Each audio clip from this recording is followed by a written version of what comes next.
Good morning everyone, কেমন আছেন সবাই? আমি দীপান্বিতা। আমার আরও একটি নতুন ভিডিওতে আপনাদের সবাইকে স্বাগত জানাচ্ছি।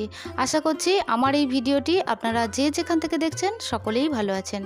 আমরাও সকলে খুব ভালো আছি। তবে আজকের ভিডিওটি কিন্তু পুজোর নয়, তবে পুজোর সামগ্রী হিসেবে যেটা আমার নিত্য প্রয়োজনীয় পুজোতে লাগে সেটা নিয়েই আজকের ভিডিওটি। আজকে কি করব বলুন তো? আপনারা দেখতেই পেলেন আমি কিছু ফুলের পাপড়ি মানে গাঁদা ফুলের পাপড়ি আমি বেশ কিছুদিন ধরে রোদে শুকনো করে নিয়েছি। তারপরে তার সঙ্গে নিয়েছি একটু দারচিনি আর তেজপাতা আর লবঙ্গ, ফুলযুক্ত লবঙ্গ নিয়েছি বেছে বেছে, আর নিলাম একটু ছোবড়া। আর আপনারা দেখতেই পাচ্ছেন মিক্সিং বোল নিয়েছি, তো তার মধ্যে সমস্ত কিছু আমি দিয়ে দিচ্ছি, মানে যেগুলো আমি কুচো ফুল শুকনো করে রেখেছিলাম ওইগুলো দিয়ে দেব, কিছুটা ছোবড়া দিয়ে দেব, আর এই দারচিনির যে এগুলো দেখছেন ওগুলো একটু ভেঙে দেবো, কারণ দারচিনিগুলো এতটাই বড় বড়, তো ওগুলো ভেঙে দিলে মিক্সিতে আমার গুঁড়ো করতে সুবিধা হবে। আর ভেঙে না দিলে না এত আওয়াজ হচ্ছিল, তো আমি ভিডিওটা তো মানে ভয়েস ওভার পরে দিচ্ছি, ভিডিওটা তো হয়ে গেছে, মানে এবারে ভয়েস ওভারটা দিচ্ছি। তো যাই হোক, তারপরে আমি ওইগুলো একটু ভেঙে দিলাম আর ছোবড়াটা দিলাম। তবে আপনাদের একটা ইম্পর্ট্যান্ট কথা বলেই নিই, অনেকেই হয়তো ইউটিউবে ভিডিও দেখেন, তো ভিডিও দেখে আপনারা হয়তো ভাবছেন যে ওইভাবেই ধূপ রেডি করব বা করব। তো আমিও কয়েকবার দেখেছিলাম জানেন, কিন্তু সেটা আমার কাজে লাগলো না। ছোবড়া কিছুতেই মিক্সিতে গুঁড়ো হয় না। আমার 3-4টে মিক্সির বোল আছে, তো সেটাতেও আমি চেষ্টা করেছিলাম। খুব যদি মানে পিউরি যে ছোবড়াটা পাওয়া যায়, মানে একেবারে গুঁড়ো টাইপের গুঁড়ো করে নেওয়া যায়, তো সেই পিউরিট হলে তবুও গুঁড়ো করা যায় নাচেত, কিন্তু ছোবড়া গুঁড়ো হয় না। আর এই পাপড়িটা, তারপরে দারচিনি, লবঙ্গ, তেজপাতা, এগুলো মানে সহজেই গুঁড়ো হয়ে যাচ্ছে, কিন্তু ছোবড়াটা কিছুতেই গুঁড়ো হচ্ছে না। অনেক চেষ্টা করেছিলাম, তো অল্প হলেও তো হলো, মানে অল্প হলো, কিন্তু পুরোপুরিটা গুঁড়ো হচ্ছে না। তো তাই আপনাদেরকে আমি বলবো, যেহেতু আমি নিজে হাতে বানিয়েছি, তো আমি তাই আপনাদের বলে দিচ্ছি, কারণ অনেকেই হয়তো ভাববেন যে ইউটিউবে এত ভিডিও দেখছি অথচ দিদির ভিডিও, দিদি এই কথা বলছে। না গো, আমি নিজে রেডি করেছি, তাই আমি জানি যে এটা কখনোই সম্ভব নয়। বোলের যে ব্লেডটা থাকে সেটা ভেঙে যাবে, এতই মানে আওয়াজ হচ্ছে। তো যাই হোক, আপনাদের যেটা আমার ইনফরমেশান দেওয়ার সেটা দিলাম। তো আমি জানি না কতটা আপনাদের কাজে লাগবে। তো যাই হোক, সমস্ত কিছু দেখলেন আমি মিক্সিতে গুঁড়ো করে নিয়ে আর ওটাকে একটু আমার বড় দাঁড়ের যে মানে ছাঁকুনি আছে ওটা দিয়ে আমি একটু ছেঁকে নিচ্ছি, কারণ তা না হলে পুরো গুঁড়ো অংশটা না হলে ধূপ বানাতে একটু অসুবিধা হবে। তো যাই হোক, আমি এরপরে সমস্ত কিছুটাই পরপর আপনাদের ডিটেলসে দেখাতে থাকবো, আর আপনাদের কোনো অসুবিধা হবে না। যে বাড়িতে যদি আপনারা ট্রাই করেন অবশ্যই পারবেন, খুব সহজেই তৈরি করে নেওয়া যায়। আর এত সুন্দর, মানে করার পর এত সুন্দর গন্ধ ছাড়ছিল। আর এর মধ্যে আরও একটা জিনিস অ্যাড করতে হবে জানেন তো, সেটা আমি লাস্টে দিয়েছি, তো সেটা আপনাদের দেখানো হয়নি, মানে যখন আমি মিক্সিং বলে গুঁড়ো করছিলাম ওটা আমি দেখাতে পারিনি। তো যাই হোক, আমি পরে দেখিয়ে দিচ্ছি যে আমি এর মধ্যে কি অ্যাড করলাম। তো আশা করছি ভিডিওটি আপনাদের ভীষণ কাজে দেবে। আপনারা চাইলেই বাড়িতে খুব সহজে ধূপ তৈরি করে নিতে পারেন। তো এরপরে আমি সমস্ত কিছুটা মানে গুঁড়ো যে অংশটা সেটা নিয়ে নিলাম, নিয়ে এর মধ্যে দেখুন আমি একটু গুঁড়ো কর্পূর দিয়ে দিচ্ছি। তো গুঁড়ো কর্পূরটা একটু বেশি করেই দেবেন, যাতে যখন ধূপটা জ্বালাবেন এত সুন্দর গন্ধ ছাড়বে যে আপনাদের বলে বোঝাতে পারবো না। তো দিয়ে দিলাম, বেশ খানিকটা আমি কর্পূর দিলাম। তারপরে এই যে এইটার কথা আমি বলতে ভুলে গেছিলাম, ধুনো দিচ্ছি। বেশ গুঁড়ো ধুনোটা নিয়ে নিলাম, মানে বেশ মানে পুরোটাই গুঁড়ো যেন অংশ থাকে, তো সেটা নিয়ে নিচ্ছি। আর নিয়ে নেওয়ার পরে কিছুটা ঘি দেব, তো দিয়ে আমি এটাকে ভালো করে মাখিয়ে নেব। তারপরে কিছুটা যদি গঙ্গা জল লাগে তো অল্প অল্প করে মিশিয়ে আমি দিতে থাকবো। তো আপনাদের কাছে যদি গোলাপ জল থাকে তো ওটা দিয়েও মাখতে পারেন, সুন্দর গন্ধ আসবে, ফ্লেভারটা বেশ ভালো হবে যখন ধূপটা জ্বালাবেন। তবে আপনারা যদি ভাবেন যে না এত কিছু আমি দিয়ে করতে পারবো না, ঘিটি কেনার ব্যাপার থাকে, তো সেক্ষেত্রেও আমি বলবো খুব অল্প খরচে হয়ে যাবে। এই যে ফুলের পাপড়িগুলো শুকনো করে নেবেন, এইগুলো গুঁড়ো করে নেবেন। নেওয়ার পর চিনি, লবঙ্গ এগুলো যদি নাও দেন, তো বড়বাজার থেকে একটা চন্দনের স্মেল যুক্ত একটা স্প্রে পাওয়া যায়, তো ওটা যদি নিয়ে আসতে পারেন এত সুন্দর, আরও ভালো ধূপটা রেডি হবে। তো তবে ধূপটা মাখানোর জন্য মানে একটা তো মাখিয়ে নিতে হবে মানে ধূপটাকে, তো গঙ্গা জল বা গোলাপ জল দিয়ে আপনারা মাখিয়ে নেবেন। যদি ঘি যদি না দেন তো সেক্ষেত্রে আমি বলবো ওই সুগন্ধিযুক্ত যে স্প্রেটা, ওটা বড় বাজারেই পাওয়া যায়, আমার হাজব্যান্ড এনে দেয়।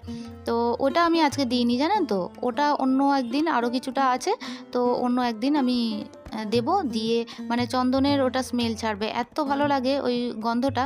এমনিতেই চন্দনের গন্ধ আমাদের সবারই পছন্দের, তো ভালো লাগে। তো তাই আজকে আর দিলাম না, আজকে ধুনো দিয়ে দিচ্ছি। তো আপনাদের শেষ পর্যন্ত ভিডিওটা দেখার জন্য অনুরোধ রইল, কারণ হচ্ছে আমি শেষে ধূপটা শুকনো করে এবং আমি জ্বালিয়েছিলাম, তো এত সুন্দর ধুনোর মতো গন্ধ ছাড়ছে সেটা তো আপনাদের বোঝাতে পারবো না, তবে ভিডিওর মাধ্যমে দেখাতে পারবো যে কত সুন্দর আমি ওটা জ্বালিয়েছি। এবং আমার মন্দিরে আমি যখন সন্ধ্যা পুজো দিচ্ছি সেটা খুব সুন্দরভাবে জ্বলেছে এবং খুব সুন্দর গন্ধ ছাড়ছিল। তো যাই হোক, আমি এই অল্প অল্প গঙ্গা জল দিয়ে দেখছি যে মুঠো মুঠো করে চেপে চেপে দিচ্ছি, যে দেখছি ওটা ঠিকঠাক মানে মাখাটা হয়েছে কিনা। তারপরেই আমি ওই একটা একটা করে শেপ দেব, ধূপের যে শেপগুলো সেই শেপ দিয়ে একটা একটা করে ধূপ বানিয়ে নেব। তবে চলুন আমি ধূপ বানাতে থাকি। আপনারা তো দেখতেই পেলেন কিভাবে মেখে নিয়েছি আর কি কি জিনিসপত্র আমি দিলাম, তো আপনারা দেখেই নিয়েছেন। এরপরে চলুন, আপনাদের বেশ কিছু কমেন্ট আছে, সেই কমেন্টের রিপ্লাই আজকে আমাকে দিতে হবে।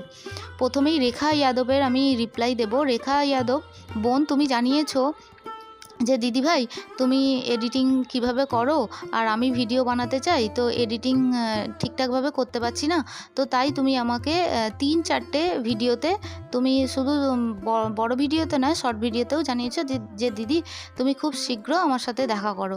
কিন্তু এইভাবে তো দেখা করা সম্ভব নয় সিস্টার। কেন বলছি তোমাকে, আমার ছেলের সামনেই পরীক্ষা, মানে মার্চের শেষা এপ্রিলের প্রথমের পুরো 12 তারিখ পর্যন্ত পুরো আমি প্যাকড আপ থাকবো। তো তাই যেহেতু হাওড়া ডিস্ট্রিক্টে, আর তুমি জানিয়েছো তুমি কোথায় থাকো, তো আমি তোমার অ্যাড্রেসটা আমার না দেয়াই ভালো বলে আমার মনে হয়, তাই আমি দিলাম না। তো যাই হোক, হাওড়া ডিস্ট্রিক্টে হলেও তবু দেখা করাটা একটু তো মানে, আমি তো বাইরে অতটা বেরোই না, গেলে আমার হাজব্যান্ডের সঙ্গেই যাব। এবার আমার হাজব্যান্ড অফিসে ওকে বলতে হবে, তবে আমি কলকাতার সাইডে বেরোতে পারবো। তো এইভাবে তো সম্ভব নয়। তবে আমি এটুকুই তোমাকে বলবো, তুমি যেভাবেই ভিডিও বানাও না কেন, তুমি আস্তে আস্তে ভিডিও এডিটিং করতে করতে শিখবে। আমিও কারো কাছ থেকে হেল্প নিতে চাইলেও তখন পেতাম না, জানো তো। আস্তে আস্তে নিজে থেকে ভুল করেছি, আবারও শিখেছি। আমিও এটাই আশা রাখবো, তুমি আস্তে আস্তে এডিট করতে করতে শিখবে। এবার যদি তোমার কোনো অ্যাপ, আমি কি অ্যাপে করছি বা আমি কিভাবে করছি, এগুলো ভিডিওর মাধ্যমে আমি অল্প অল্প করে বলে দেবো। কিন্তু এইভাবে আমি সংসার ছেড়ে আমি বাইরে তো বেরোতে পারি না। তুমি আমার কথাটা একটু বোঝার চেষ্টা করো এবং আমার কোনো কথা খারাপভাবে কিন্তু নেবে না। তো তুমি আমার অনেক ভালোবাসা নিও এবং ভিডিওর মাধ্যমে অনেক ভালোবাসা জানাচ্ছি। আর এইভাবেই সময় পেলে কমেন্ট করো, আমার ভীষণ ভালো লাগবে। এর পরের কমেন্টটি পড়ে নেব সায়ন্তনী। তো তুমি লিখেছো, রাধে রাধে দিদিভাই, কেমন আছো? তোমার ভিডিও আমি সবই দেখি, খুব ভালো লাগে। আমিও ভিডিও করার চেষ্টা করি, এই রকমই পুজোর ভিডিও ভীষণ ভালো লাগে পুজো করতে। তোমার কথাগুলো আমার ভীষণ ভালো লাগে। তোমার ভিডিও দেখি আর ভাবি কমেন্ট কি করব। দিদিভাই এই বোনকে একটি হেল্প করবে? তুমি থাম্বনেলগুলো কোথা থেকে, কোন অ্যাপ দিয়ে বানাও, যদি বলো খুব সাহায্য হবে। প্রথমেই বলি বোন, আমি খুব ভালো আছি। আর আমার ভিডিও দেখো, কমেন্ট করো না কেন, মাঝে মধ্যে কমেন্ট করো, তাহলে বুঝতে পারবো যে তোমরা আমার ভিডিও দেখো। আর কোথা থেকে আমার ভিডিওটি দেখছো তা অবশ্যই কমেন্ট সেকশানের মাধ্যমে নেক্সট ভিডিওতে জানাবে। আর আরও একটা কথা বলি, তুমি জানতে চেয়েছো যে তোমাকে আমি হেল্প করবো কিনা। অবশ্যই হেল্প করব। কি বলো তো, তুমি হয়তো ভাবছো যে অনেকেই আছে ইউটিউবে কাজ করছে, অথচ কেউ হেল্প চাইলে হেল্প করে না। আমাকেও কিন্তু কেউ হেল্প করেনি। আমি নিজে থেকে প্রথমে অনেক ভুল করেছি, ভুলের পর ভুল, মানে সে ভুলের বোধহয় আর মানে হিসাব রাখা যাবে না, এত ভুল।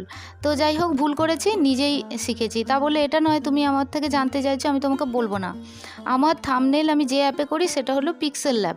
ওখান থেকে তুমি একটা একটা ছবি, তুমি পিকচারগুলো যেগুলো তুমি তুলবে, মানে পুজোর ভিডিও করো বা তুমি ব্লগ শেয়ার করো, যাই করো না কেন, তুমি সেই ছবিগুলো তুললে একটা একটা করে অ্যাড করবে। অ্যাড করতে করতেই তুমি শিখে যাবে। প্রথম দিকে একটু অসুবিধা হবে, তারপরে ধীরে ধীরে আস্তে আস্তে তুমি এডিট করতে করতেই শিখে যাবে। তো আরও কিছু হেল্প লাগলে অবশ্যই বলো, আমি আমার সাধ্যমতো আমি হেল্প করার চেষ্টা করব। এমনটা নয় যে তুমি আমার থেকে হেল্প চাইছো বলে আমি হেল্প করব না। অনেকেই করে না গো, আমিও যখন প্রথম পারিনি তখন চেষ্টা করেছি যে কেউ যদি হেল্প করতো, নিজে থেকেই শিখতে পারবে, কোনো ব্যাপার নয়। আস্তে আস্তে করতে করতে ভুল হবে, আবার সংশোধন করে আবার নিজেই দেখবে একদিন তুমি ঠিক 100% নিজেরটা দিয়ে অবশ্যই তুমি শিখে গেছো। আমি চাইবো তুমি আগামী দিনে আরও ভালো থাম্বনেল এডিট করো এবং তৈরি করো। তো যাই হোক, তুমি আমার অনেক ভালোবাসা নিও, আর ভিডিওর মাধ্যমে অনেক আদর জানাচ্ছি। তো এইভাবেই তুমি আমাকে মাঝে মধ্যে সময় পেলে কমেন্ট করবে। আমার ভিডিও দেখো অথচ কমেন্ট করো না, এটা কিন্তু ঠিক না। তুমি আমাকে এর পরের ভিডিওতে অবশ্যই কমেন্ট করবে। তো এর পরের কমেন্টটি পড়ব আমার আরও একটি মিষ্টি বোন শবনম সিং। তো তুমি লিখেছো, দারুণ, খুব সুন্দর হয়েছে দিদিভাই। তো অসংখ্য ধন্যবাদ জানাচ্ছি বোনকে এবং অনেক ভালোবাসা জানাচ্ছি ভিডিওর মাধ্যমে। তুমি আরও লিখেছো, আপনার ঘরে কি দেবী দুর্গা, কালী এবং রাধা মা, সীতা মা নেই দিদি? হ্যাঁ গো, সব ঠাকুরই আছে। কি জানো তো, আমার যে ঠাকুরঘরটা দেখছো সেটা নতুন করে হয়েছে, আর আমার যখন বিয়ে হয়েছিল তখন পুরনো ঠাকুরঘরে আমাদের সমস্ত কিছুই আছে। সেই পুরনো ঘরের ভিডিও আমি তোমাদের সঙ্গে শেয়ার করিনি এখনও পর্যন্ত। তো অনেক পারমিশনের ব্যাপার আছে, যদি আমি পারমিশন পাই অবশ্যই শেয়ার করব। আরও একটি মিষ্টি বোন জ্যোতি। তো খুব ভালো লাগছিল দিদিভাই তুমি হনুমান চালিসা পড়া শুনতে, আর খুব সুন্দর হয়েছে দিদিভাই তোমার পুজো। অসংখ্য ধন্যবাদ এবং অনেক ভালোবাসা, অনেক আদর জানাচ্ছি ভিডিওর মাধ্যমে। তো আজকের কমেন্টগুলো এই পর্যন্তই পড়লাম। পরবর্তী ভিডিওতে আরও বেশ কিছু কমেন্ট আছে, সেগুলো পড়ে নেব। তো আপনারা দেখতেই পেলেন আমি কমেন্ট পড়তে পড়তে এই যে আমার ধূপটা আমি যেটা রেডি করলাম সেটা শুকনো করে এই যে আমার মা লক্ষ্মী এবং আমি সন্ধ্যা পুজো দিচ্ছি সেটা জ্বালিয়ে আপনাদের একবার দেখিয়ে দিলাম। আমার এই আজকে ধূপ তৈরির ভিডিওটি কেমন লেগেছে তা অবশ্যই কমেন্ট সেকশানের মাধ্যমে জানাবেন। ভিডিওটি ভালো লাগলে একটা লাইক করে দেবেন। আর এই ধরনের পুজোর ভিডিও যদি আপনারা আরও পেতে চান, চাইলে আমার চ্যানেলটি সাবস্ক্রাইব করেও রাখতে পারেন। অলরেডি যারা আমার এই চ্যানেলটি সাবস্ক্রাইব করছেন বা করে রেখেছেন তাদের জন্য জানাই অসংখ্য ধন্যবাদ এবং অনেক ভালোবাসা। আজকের মতো আসি, দেখা হচ্ছে পরবর্তী ভিডিওতে। টাটা।